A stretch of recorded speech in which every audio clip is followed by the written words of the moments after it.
Hi friends, ఈరోజు breakfast వచ్చేసరికి గీ కారప్పొడి ఇడ్లీ, అలానే గీ కారప్పొడి దోస.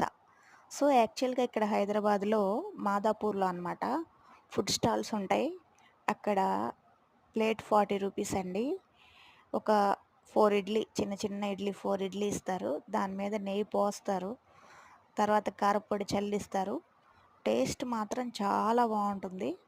కానీ కడుపు నిండినట్లు అనిపియదు. అందుకనే ఈరోజు నేను ఇంట్లోనే ప్రిపేర్ చేసుకుందామని చేస్తున్నాననమాట. సో, అలా వేడి వేడి ఇడ్లీ మీద కారప్పొడి చల్లి, దాని మీద నెయ్యి పోసి, పక్కన చట్నీలో డిప్ చేసుకొని తింటే అమోఘమే గదా! సో, ఎంతైనా బయట తింటే టేస్ట్ బావుంటుంది గానీ, సరిపోదు గాబట్టి ఇంట్లో ప్రిపేర్ చేసుకుంటే మనకెన్ని కావాలంటే అన్ని తినొచ్చు కదా! అందుకనే ఈరోజు ఇంట్లో ప్రిపేర్ చేస్తున్నాననమాట. సో, ఇప్పుడైతే దోస వేస్తున్నాను.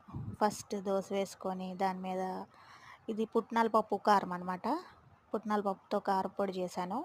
మీకు కావాలంటే చెప్పండి, నేను వీడియో చేస్తాను. చాలా బావుంటుంది టేస్ట్. ఇది వేడి వేడి అన్నంలో నెయ్యి వేసుకొని తిన్నా చాలా బావుంటుందనమాట. సో, నా దోస అయితే రెడీ అవుతుంది. మీరు ఈరోజు బ్రేక్‌ఫాస్ట్ ఏం చేసుకున్నారో నాకు కామెంట్ చేయండి. అలానే నా ఛానల్‌ని సబ్స్క్రైబ్ చేసుకోండి.